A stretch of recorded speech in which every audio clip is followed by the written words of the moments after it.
Hello, everybody. Welcome to the FLE News channel. Before I jump into today's video, I want to take a moment to thank Aura for sponsoring this video. Have you ever been overwhelmed by spam phone calls, to the point where you avoid answering unknown numbers? Or maybe you've been waiting for an important call but feel the need to pick up every unknown number that calls you? If you've ever wondered why this happens, one reason could be that your personal data has been exposed online by data brokers and people search websites. With Aura, you can sign up for their data broker opt-out feature, which removes your personal data from these online databases, resulting in fewer spam calls. This is one of the main reasons I started using Aura.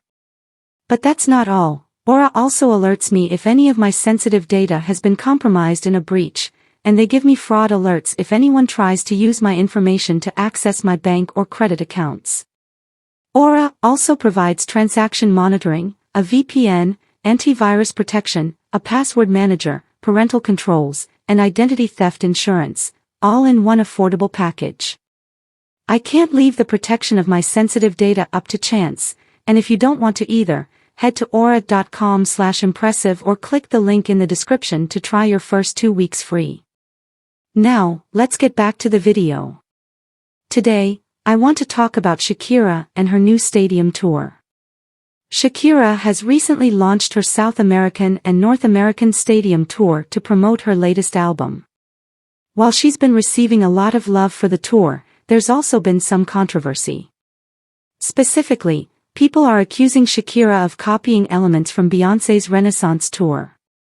Some are even going as far as calling it plagiarism, but I think it's more of an inspiration situation.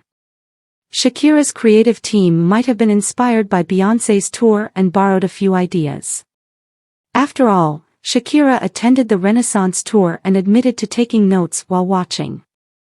It's clear that Shakira incorporated some elements that closely resemble the look and feel of Beyonce's show, from the stage design and outfits to the fonts used on the billboards. People have pointed out that Shakira's visuals are very similar to Beyonce's, right down to the font. This hasn't gone unnoticed, with fans joking about Shakira's tour being literal Renaissance nachos, poking fun at how Shakira's tour seems like a reheated version of Beyonce's ideas. Others have laughed about how Shakira has seemingly copied everything, from the font to the stage layout, almost bar for bar from the Renaissance tour. It's been quite a talking point on social media, and while some are amused by it, others find it a bit too much of a copycat move. That being said, I do think it's important to recognize that artists are often inspired by each other, and this isn't the first time we've seen such exchanges of creative influence. Both Shakira and Beyonce have drawn inspiration from one another over the years. In fact, early in her career, Beyonce was inspired by Shakira's performances and music. So, it's not surprising that Shakira would look to Beyonce for inspiration in her latest tour. While Shakira's team did borrow some elements from Beyonce's Renaissance tour, there are still plenty of unique touches that make Shakira's show distinctly hers. Shakira has always had her own style and has brought her own Shakira-isms to the stage. So, while there are some clear similarities, it's not a total copy of Beyonce's show. Plus, Shakira has had a monumental year, becoming the first Latin female artist to sell out stadiums on this scale. That's a massive achievement in itself. I also want to mention that Shakira's been facing some health issues recently. She was hospitalized, and I sincerely hope she recovers quickly and continues to deliver incredible performances. Her fans have been showing a lot of support, and I'm sure they're all rooting for her to get back to full health. Now, let's switch gears and talk about Jay-Z and P. Diddy. Recently, the accuser who filed a lawsuit against them dropped her case. To give you some context, this woman claimed that Jay-Z and P. Diddy violated her when she was 13 years old at an afterparty for the 2000 VMAs at Diddy's house. She said that after the incident, she ran away from the party, went to a gas station, and called her father to pick her up. However, when she gave an interview with NBC, there were a lot of inconsistencies in her story. For example, her father said he didn't recall picking her up that night, which seemed strange considering it was a serious situation. Additionally, the accuser claimed she met Benji Madden at the party, but he wasn't even at the event because he was on tour. Jay-Z was also partying at a different nightclub that night, so there's no documentation that he attended the after-party at Diddy's house. On top of that, the accuser said she was taken to the party by one of Diddy's limousine drivers, but Gene Dill, Diddy's bodyguard at the time, questioned that part of the story as well. Due to these inconsistencies, the accuser voluntarily dismissed her lawsuit, which is a huge relief for both Jay-Z and P. Diddy. The case had caused a lot of stress for them, but now they can move on. It's still unclear why the accuser dropped the case, but with the holes in her story, it's no surprise that the case didn't move forward. In conclusion, Shakira and Jay-Z are both making headlines for very different reasons. Shakira is facing criticism for possibly borrowing too much from Beyonce's Renaissance tour, but she's also breaking records and achieving major milestones. Meanwhile, Jay-Z and P. Diddy are relieved that a lawsuit against them has been dismissed after several inconsistencies came to light. It's been a wild ride for both of them, but they're each continuing to thrive in their careers. Very unlikely. It was just a lot of inconsistencies. I was like, yo, first of all, we didn't even use limousines. You understand? Bad Boy used SUVs. And then for a limousine driver who wouldn't know us, how you gonna tell somebody to get in the party? He had to go through security for that. And that just wouldn't have happened. If you look closely at the details, the accuser's story just doesn't add up.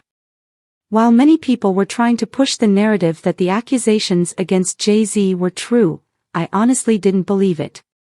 Jay-Z and his lawyer, Alex, fought tooth and nail, not only against the allegations but also against the lawyer representing the accuser, Tony Busby.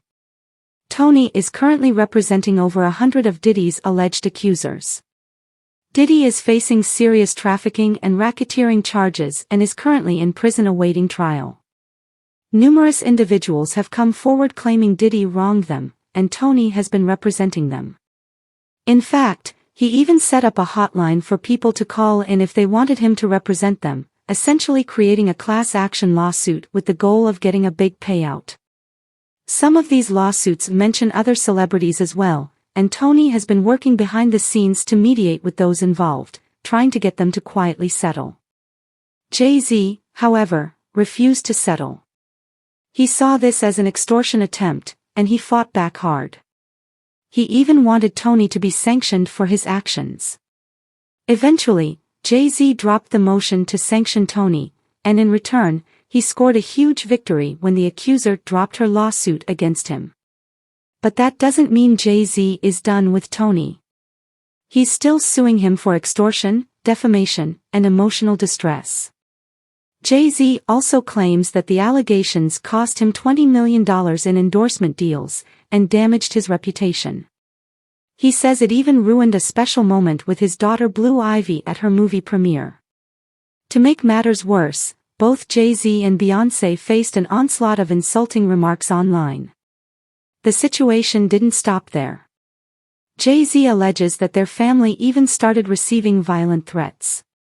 As wild as this sounds, it's honestly believable. There are a lot of unhinged individuals who could read these kinds of stories and let that influence them to act out. In fact, there's leaked footage from the Grammys that showed Beyoncé's bodyguard, Julius, being told to follow her. Jay-Z himself even instructed the bodyguard to keep a close watch on her, and Beyoncé's publicist echoed the same instructions. This level of protection seemed a bit excessive because the Grammys have their own security, but it shows the level of threat they were dealing with at the time. The threats were serious enough that it required extra protection. Jay-Z and his family have clearly been under a lot of stress because of these allegations. But now, Jay-Z is going after Tony Busby with a vengeance. He was pretty clever about it, filing his lawsuit in California, where extortion laws are taken very seriously. In other states, Tony could have simply issued a demand letter without much legal consequence, but in California, it's much more likely that this situation will be considered extortion due to the context surrounding it. If that happens, Jay-Z could very well come out on top in this lawsuit. The real issue here is that Tony Busby should never have taken on the accuser's case without thoroughly vetting it first. By doing so, he's damaged his own credibility. This situation will likely have a ripple effect on the other lawsuits he's representing, especially the ones against Diddy. People are now asking whether he picked up bogus cases and whether his clients are really telling the truth. Those questions are beginning to surface, and Tony's reputation is being called into question. In the end, I think Tony really messed up here. He picked up a case that didn't hold up, and now he's facing serious consequences. Meanwhile, Jay-Z has cleared his name and shown that he wasn't guilty of the crime he was accused of. He fought back against the extortion and defamation and is now taking legal action to ensure this doesn't happen again. I'm glad to see Jay-Z standing his ground and taking control of the situation. He knew he was innocent, and he made sure people saw that. What do you all think about this whole situation? Let me know your thoughts down below. Don't forget to like, comment, and subscribe, and feel free to share this video if you care. Thanks for watching, and I'll see you next time. Bye.